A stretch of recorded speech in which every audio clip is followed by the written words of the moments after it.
morning and welcome to Morning Movie News. Today's episode is all about controversy. Some of it's serious and some of it not so serious. And our first story is of the not so serious variety. Now, as some of you might have heard yesterday, the MPAA has not approved one of the posters for the new Sin City film, A Dame to Kill For. And which poster is it? It's the Eva Green poster. So I'm sure some of you already know where this is going because of Eva Green's reputation at this point as an actress. Yes, the poster has been said to be too risque by the MPAA, and they say that Dimension has to tone it down in order for it to be approved. Now, of course, this is par for the course for Eva Green. As I said, she's made a name for herself by being willing to go there. She's had topless scenes not only in 300, but of course that's how she first made a name for herself in The Dreamers, by willing to really participate in some risque filmmaking. And of course, Sin City is supposed to be a risque film, and that's one of the chief counterpoints that people are arguing here to the MPAA's decision, saying, this is a poster for a risque film, it should speak to that, and it's really not that risque. And it's not incredibly risque, certainly in terms of what Eva Green has done in the past, and what the film probably is going to contain. But I think that one thing people aren't realizing, and why this poster has been not approved, and why I think it's right that it hasn't been approved, and that it's being approved for being shown in public, where anyone can see it of any age. So the MPAA has to take that into account. And just like you have red band trailers versus the green band trailers, if they want to start having red band posters that maybe could be displayed on the internet, that's fine. But the MPAA is simply saying, you can't have this in a movie theater where kids are saying, going to see, How to Train Your Dragon 2, they turn the corner and there's, Eva Green's boob hanging out. It's not really hanging out, but you can really see the shadow. They really went into terms. It's funny how you have to see these organizations really get into the detail to show what they have a problem with. I believe they said there was too much undercurve of the boob. What a silly discussion. But you know what? Do you want little kids looking at boobs, even if they're covered very, very, very, faintly by a silk robe and backlit? Maybe it's a discussion you don't want to have with a small child, and you don't want to be like, it's fine to dress this way. It'll get you on a movie poster. So I think the MPAA was right in their decision, and I think the people who are upset about it really need to understand the responsibility that the MPAA has to the general public. So again, the poster should still exist. It should still be a red band poster. It's a very good poster. I think it's very indicative of the film and Eva Green's role in it, and why I think she was well cast, and what she brings to the table, both in terms of her acting ability, her personality, and what she's willing to do. Also, who knew the MPAA had to approve posters? As you can see, it's clearly very rare that they don't, which is another reason that this made headlines. So I'm curious to how you guys feel. Do you still feel the MPAA is being too conservative, or now that you taken into account what their thought process is, you can understand that maybe this shouldn't be hanging on a bus stop or in a movie theater. Maybe the bus stop is near a school, and we're really going to get into a situation where we need to start zoning which posters can be hung where in the public. All right, so that's the first story of the day. The second story, some people have mentioned this to me from earlier in the week, and I was reluctant to cover it, but I thought, it all tied in together well today with this episode about controversy. And also, I think Seth Rogen deserves all the support he can get, seeing how he is under fire this week. And also, one of the reasons I also don't want to cover it is I didn't want to give any more coverage to Elliot Rodger. So I don't even want to say his name again. I think what he did was despicable. He, of course, is the shooter in Santa Barbara who went on a killing spree. He's the son of an assistant director on the Hunger Games films. And it's a big issue in terms of mental instability, the community's responsibility to maybe stop these things before they happen, missed opportunities, etc. I would actually say that, on a side note, considering clearly how deranged Elliot Rodger was and how much intensive therapeutic care that he needed, going to see psychiatrists, that I would liken it almost to someone owning a pit bull, and they say, oh, it's fine, I have it under control, this is my pet, I love it, and you're like, but that's a dangerous animal, and just like those animals can go and attack other people, and it's rarely the owner, it's just like the Rodgers felt they had their son under control and they did it.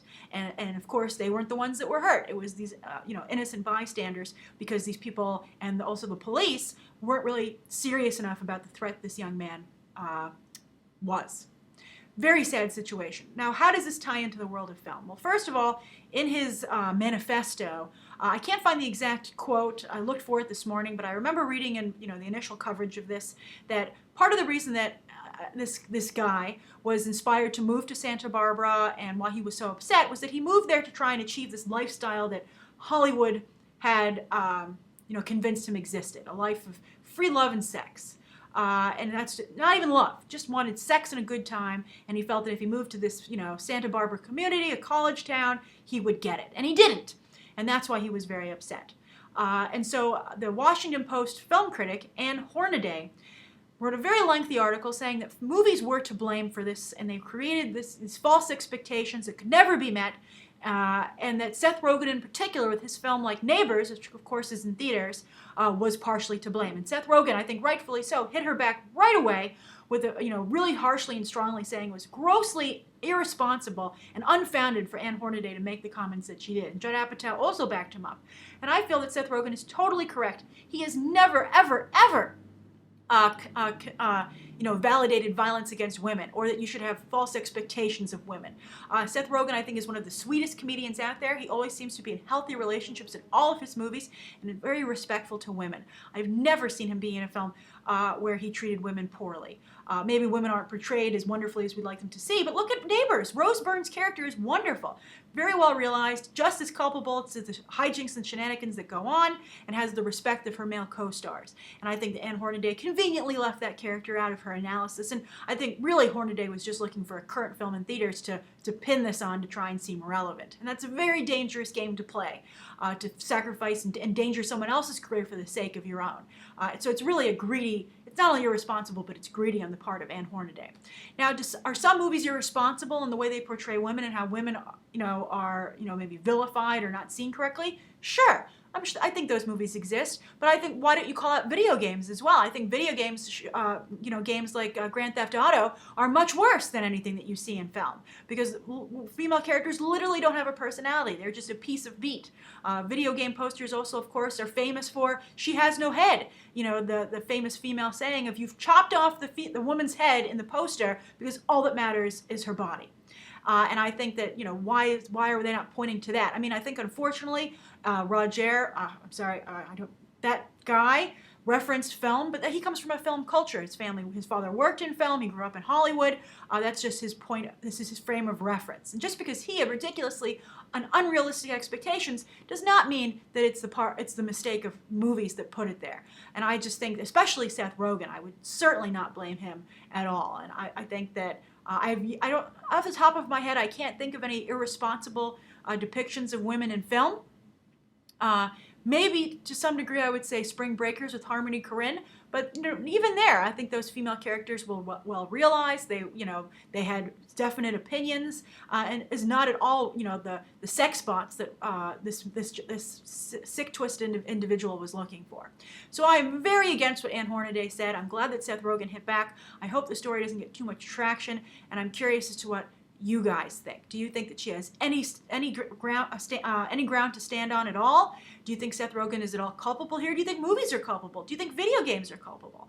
And I think at the end of the day, it's, as I said, the community was not responsible enough, and it's also an issue about the accessibility of guns.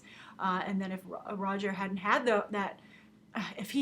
that weapon, he wouldn't have been able to cause the harm that he did. But there's also knife attacks and etc. And again, I think the real issue is the responsibility of the community, the parents, and the school, because there were instances before this where he acted out, and I don't understand why the school didn't identify him as a problem and a potential threat. All right, but I think film had the least to do with this. All right, so that's the second story of the day. Obviously, of course, was of the serious nature. The third story, it's really a mix. This is the Brad Pitt journalist attack, which was a huge story this week.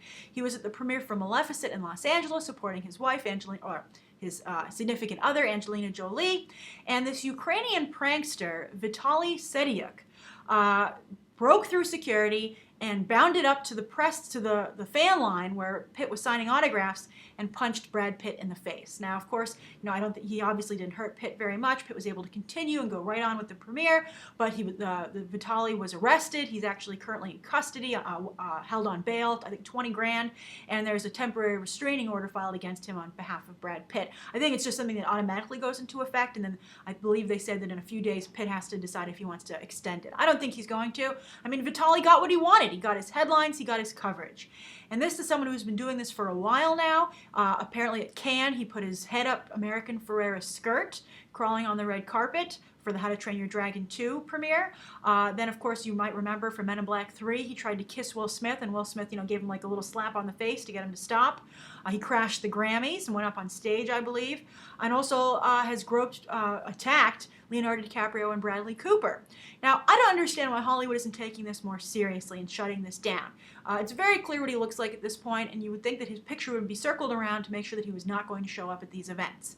Also, and I guess I'm somewhat to blame here because I'm covering it today, this is another story I struggled to cover. I think there's controversy even in how we cover these stories. I think that Vitalii, don't give him the headlines, and certainly not in a positive manner. I wish that these articles were a little more calling him out and condemning his style of, pseudo-journalism. He's like Sacha Baron Cohen gone horribly wrong. And I think what he's doing isn't funny. At least Sacha Baron Cohen offers some kind of commentary and perspective. This is just, like Three Stooges, and it's not even funny. It's just really an affront to these celebrities who are just trying to do their job. And, celebrity security is a very serious aspect. We've had some horrible shootings like John Lennon. Celebrities are a target to many people, not many people, but to enough people. And, when they go and do these fan events, they're really putting themselves at risk. And I really hope that everybody appreciates how scary it is to show up at a place at a known time. It's very public, where you have to interact with people that you don't know. And you don't it's just like the president, but the president has the Secret Service. Where is the security for these actors who have just as much potential harm threatened against them? And so it's a big risk for Brad Pitt to go and do this. But he still went up and he signed those autographs. Will he maybe go and sign autographs next time because of this jerk? I think that's really a shame. So I would hope that everybody keeps a better eye out for this person and he doesn't get the coverage. And if he does, it's in a negative manner. And, who's his producer? I guess if he's getting views and headlines, how can they really fault it? But it's just, I think it's really despicable journalism, and it's just appalling. And I know, poor Brad Pitt, he's a nice guy who works really hard, and as I said, he was doing something nice for the fans, and he was attacked. I'm sure he's going to be very, gun-shy going into his next public event. All right, so that's the third story of the day. Now, the viewer question comes from Moises Gone 2. And Moises really touched me with, a difficult situation for him.